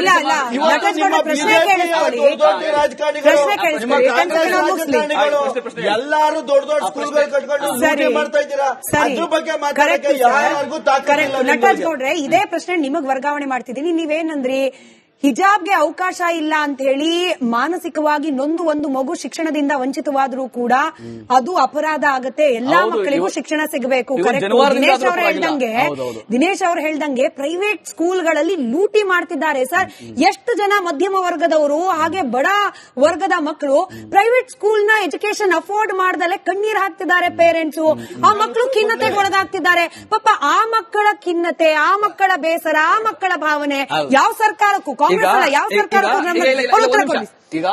ಈಗ ಖಾಸಗಿ ಶಾಲೆಗಳಲ್ಲಿ ಯಾವ ಶಿಕ್ಷಣದ ಉನ್ನತ ಗುಣಮಟ್ಟ ಇದೆ ಅದು ಸರ್ಕಾರಿ ಶಾಲೆಗಳಲ್ಲೂ ಬರಬೇಕು ಅಂತಾನೆ ಸುಮಾರು 800 ಕರ್ನಾಟಕ ಪಬ್ಲಿಕ್ ಸ್ಕೂಲ್ಗಳನ್ನ ಮಾಡಿ 3,900 ಕೋಟಿ ರೂಪಾಯಿ ಖರ್ಚು ಮಾಡಿ 1ನೇ ತರಗತಿಯಿಂದನೇ ಅವ್ರಿಗೂ ಇಂಗ್ಲಿಷ್ ಅನ್ನ ಕಲಿಸಿ, ಅವ್ರಿಗೂ AI ಟೆಕ್ನಾಲಜಿ ಕಲಿಸಿ, ಅವ್ರಿಗೂ ರೋಬೋಟಿಕ್ಸ್ ನ ಕಲಿಸಿ ಕರ್ನಾಟಕದಲ್ಲಿ ಮಕ್ಕಳು ಉದ್ಧಾರ ಆಗಬೇಕು, ಯಾವ ಮಕ್ಕಳು ಕೂಡ ಶಿಕ್ಷಣ ಕ್ವಾಲಿಟಿ ಶಿಕ್ಷಣದಿಂದ ವಂಚಿತರಾಗಬಾರ್ದು ಕರ್ನಾಟಕ ಸರ್ಕಾರ ಕೆಲಸ ಮಾಡ್ತಾ ಇದೆ. ಈಗ ಅದಕ್ಕೆ ಮುಂಚೆ ನಾವು ಮಾಡಿದ್ವಿ 2009ರಲ್ಲಿ ಉಚಿತ ಮತ್ತೆ ಕಡ್ಡಾಯ ಶಿಕ್ಷಣ RTE ಅಂತ ಮಾಡಿ ಪ್ರೈವೇಟ್ ಶಾಲೆಗಳಲ್ಲೂ ಕೂಡ ಎಂತಹ ಕ್ವಾಲಿಟಿ ಎಂತಹ ದೊಡ್ಡ ಶಾಲೆ ಇದ್ರು ಕೂಡ ಅವರಲ್ಲಿ ಸೇರ್ತಾರೆ ಮಕ್ಕಳು 25% ಮಕ್ಕಳು ಬಡವರು ಸೇರ್ತಾರೆ. ಸರ್ಕಾರ ಹಣ ಕೊಡುತ್ತೆ ಅಂತ ಮೋದಿ ಸರ್ಕಾರಕ್ಕೆ ನಾವು ಅಪೀಲ್ ಮಾಡೋಣ. ಎಲ್ಲದಕ್ಕೂ ಮೋದಿ ಅಲ್ಲ, ರಾಜ್ಯ ಸರ್ಕಾರದಲ್ಲೂ ಎಕ್ಸ್ಚೇಕರ್ ಇದೆ. ನಮ್ಮ ಜೊತೆಯಲ್ಲಿ ರಂಗನಾಥ್ ಅಂತ ಹೇಳಿ ಮೈಸೂರಿನಿಂದ ದೂರವಾಣಿ ಸಂಪರ್ಕದಲ್ಲಿ ಬಂದೆ ಸರ್. ನಮ್ಮ ವೀಕ್ಷಕರು ಕರೆ ಮಾಡಿದ್ದಾರೆ. ರಂಗನಾಥ್ ಅಂತ ಹೇಳಿ ಮೈಸೂರಿನಿಂದ. ನಮಸ್ಕಾರ ಸರ್. ನಮಸ್ತೆ ಮೇಡಮ್. ನಮಸ್ತೆ, ಹೇಳಿ ಸರ್. ಸರ್ಕಾರ ಈ ಮುಸ್ಲಿಂ ದಾವಣಗೆರೆಯಲ್ಲಿ ಟಿಕೆಟ್ ಕೊಡದೇ ಇರುವಂತ ಮುಸ್ಲಿಂ ಸಮುದಾಯವನ್ನ ಓಲೈಕೆ ಮಾಡಬೇಕು ಅನ್ನೋದು ಇಟ್ಕೊಂಡು ಅಲ್ಲಿ ಮಾಡ್ತಾ ಇದಾರೆ. 40 ವರ್ಷ ಅವರ ಸೇವೆ ಅಲ್ಲಿ ಮಾಡೋದನ್ನು, ಕಾರ್ಯಕರ್ತನಾಗಿ ಕೆಲಸ ಮಾಡೋದನ್ನು ಟಿಕೆಟ್ ಕೊಟ್ಟಿಲ್ಲ ಅನ್ನೋದು ಅವ್ರ ಕೋಪನ ಈ ರೀತಿ ಅವರು ತಿಳಿಸ್ಬೇಕು ಅನ್ನೋದು ಆ ಓಲೈಕೆ ಅದು ನಡೆಯೋದಿಲ್ಲ. ಮತ್ತೆ ನನ್ಗೊಂದು ಅರ್ಥ ಆಗ್ತಾ ಇಲ್ಲ, ಏನಕ್ಕೆ ಸರ್ಕಾರ ಕಾನೂನು ತಪ್ಪುಗಳನ್ನು ಇಷ್ಟೊಂದು ಮಾಡ್ತಾ ಇದೆ ಅಂತ ನನ್ಗೆ ಅರ್ಥ ಆಗ್ತಾ ಇಲ್ಲ. ಒಂದು ನಿಮ್ಗೆ ವಿಚಾರ ಹೇಳ್ತೇನೆ, Rohit Vemula case supreme court ಅಲ್ಲಿ ಸ್ಟೇ ಇದೆ, ಬಜೆಟ್ ಅಲ್ಲಿ ಅದನ್ನ ಇಂಟ್ರೊಡ್ಯೂಸ್ ಮಾಡ್ತಾರೆ. ಮತ್ತೆ ಇನ್ನೊಂದು, ಇದು ಹಿಜಾಬ್ ಕೇಸ್ ಆಲ್ರೆಡಿ ಕೋರ್ಟ್ ಅಲ್ಲಿ ಇದೆ. When there is a sub-judiciary, how can they take a decision? Sitaram ಅಂತ ಹೇಳಿ ಮತ್ತೊಬ್ಬರು ದೂರವಾಣಿ ಸಂಪರ್ಕದಲ್ಲಿದ್ದಾರೆ. ನಮಸ್ಕಾರ ಸೀತಾರಾಮ್ ಸರ್. ಸೀತಾರಾಮ್ ಸರ್ ನಮಸ್ಕಾರ. ನಮಸ್ಕಾರ ಮೇಡಮ್. ಹೇಳಿ ಸರ್. ವಿಷಯ ಎಲ್ಲಿಂದ ಎಲ್ಲೆಲ್ಲ ಹೋಗ್ತಾ ಇದೆ. ನೀವು ಕರೆದ ಚರ್ಚೆ ವಿಷಯನೇ ಬೇರೆ, ನಡೀತಾ ಇರೋ ವಿಷಯನೇ ಬೇರೆ. ರಾಜಕೀಯ ಅಂದ್ರೆ ಹಂಗೆ ಅಲ್ವಾ ಸರ್? ನೀವ್ ಹೇಳಿ, ನಿಮ್ಮ ಅಭಿಪ್ರಾಯ ತಿಳಿಸಿ. ಮಕ್ಕಳಿಗೆ ಈ ವಯಸ್ಸಿಂದಾನೇ ನಾವು ವ್ಯತ್ಯಾಸ ಇಡಬಾರ್ದು ಮೇಡಮ್. ಸಮವಸ್ತ್ರ ದಸಕ್ ಬಿಡ್ಬೇಕು ಮಕ್ಕಳಿಗೆ. ಆಚೆ ಏನ್ ಬೇಕಾದ್ರೆ ಮಾಡ್ಕೊಡ್ಲಿ. ಸಮಸ್ಯೆ ಇರೋದು ಏನಕ್ಕೋಸ್ಕರ ಎಲ್ಲ ಒಂದೇ ಅಂತ ಭಾವನೆ ಬರೋಕೆ ಮಾಡ್ಕೊಂಡಿರೋದು. ಅದಕ್ಕೆ ಇಷ್ಟು 3 ವರ್ಷದಿಂದ ಇಲ್ಲದೆ ಯಾಕೆ ಬಂತು ಮೇಡಮ್ ಅದು? ಆ ವಿಚಾರ ಬೇಕಾಗಿರ್ಲಿಲ್ಲ ಅದು. ನಮ್ಮ ಇನ್ನೊಬ್ಬ ಹೇಳ್ತಾ ಇದ್ದಂಗೆ ಎಷ್ಟೋ ಶಾಲೆಗಳಲ್ಲಿ ಇವಾಗ ಮಕ್ಕಳಿಗೆ ಶೌಚಾಲಯ ಇಲ್ಲ, ಕುಡಿಯಕ್ ನೀರಿಲ್ಲ, ಕೂತ್ಕೊಳ್ಳೋ ಜಾಗ ಇಲ್ಲ, ಬೋರ್ಡ್ ಇಲ್ಲ, ಟೀಚರ್ಗಳಿಲ್ಲ, ಏನು ಇಲ್ಲ. ಅದ ಕಡೆ ಆದ್ಯತೆ ಕೊಡ್ಬೇಕು ಮೇಡಮ್, ಮಕ್ಕಳು ಓದ್ಕೊಳ್ಳೋದಕ್ಕೋಸ್ಕರ. Correct sir. ಆದ್ಯತೆ ಆಗಬೇಕಾದ ವಿಚಾರಗಳು ಸಾಕಷ್ಟಿತ್ತು, ಅನಿವಾರ್ಯತೆ ಅಲ್ಲ ಅಂತ ಹೇಳಿ ನನಗೆ ಪೋಲ್ ರಿಸಲ್ಟ್ ಒಂದು ಸ್ಕ್ರೀನ್ ಮೇಲೆ ತಂದುಬಿಡಿ. ಪೋಲ್ ರಿಸಲ್ಟ್ ಇಲ್ಲ ನಟರಾಜ್ ಗೌಡ್ರೆ, ನೀವು ಗಮನಿಸಬೇಕು ಇದನ್ನ. ಅಶ್ವಿನ್ ಅವರು ಕೂಡ ಧ್ವನಿಗೂಡಿಸ್ತಾರೆ. ನಾವು ಕೇಳಿದ ಪ್ರಶ್ನೆ, ಜನಿವಾರದಂತೆಯೇ ಹಿಜಾಬ್ಗೂ ಅವಕಾಶ ಕೊಟ್ಟು ಸರ್ಕಾರ ಸರಿಯಾದ ನಿರ್ಧಾರ ಮಾಡಿದ್ಯಾ ಅಂದ್ರೆ 80% ಜನ ಸರ್ಕಾರದ ಈ ನಿರ್ಧಾರ ಸರಿ ಅಲ್ಲ ಅಂತ ಹೇಳಿ ಉತ್ತರವನ್ನ ಕೊಟ್ಟಿದ್ದಾರೆ. ನನಗೆ ಗೊತ್ತು ಚರ್ಚೆ ತುಂಬಾ ಎಲಾಬ್ರೇಟ್ ಆಗಬೇಕಾಗಿತ್ತು, ಸಮಯ ಇಷ್ಟೇನೆ. ಇದು ರಿಪಬ್ಲಿಕ್ ಕನ್ನಡ ದಿವಸ. ನೀವು ಟ್ಯಾಗ್ಲೈನ್ ಕೊಡೋದಾದ್ರೆ ಶಶಿಕುಮಾರ್ ಸರ್ ಕೂಡ ಹೇಳಿದ ಹಾಗೆ, ನಟರಾಜ್ ಗೌಡ್ರು ಒಪ್ತಾರೆ, ಐವಾನ್ ಸರ್ ಕೂಡ ಒಪ್ತಾರೆ. ಸರ್ಕಾರ ಅದರಲ್ಲೂ ಶಿಕ್ಷಣ ಇಲಾಖೆಗೆ ಆದ್ಯತೆ ಅಂತ ಹೇಳಿ ಆಗಬೇಕಾಗಿದ್ದ ವಿಚಾರ ಜನಿವಾರವೂ ಅಲ್ಲ, ಜೊತೆಗೆ ಹಿಜಾಬು ಅಲ್ಲ. 101 ಸಮಸ್ಯೆಗಳಿರುವಾಗ ಅದು ಅನಿವಾರ್ಯ ಅನ್ನೋದನ್ನ ಸರ್ಕಾರ, ಶಿಕ್ಷಣ ಇಲಾಖೆ ಅರ್ಥ ಮಾಡ್ಕೊಳ್ಳಿ ಅಂತ ಹೇಳ್ತಾ ಸಮಯದಿಷ್ಟೇ. ಧನ್ಯವಾದ. ಥ್ಯಾಂಕ್ ಯು ಎಲ್ಲರಿಗೂ. ಧನ್ಯವಾದ.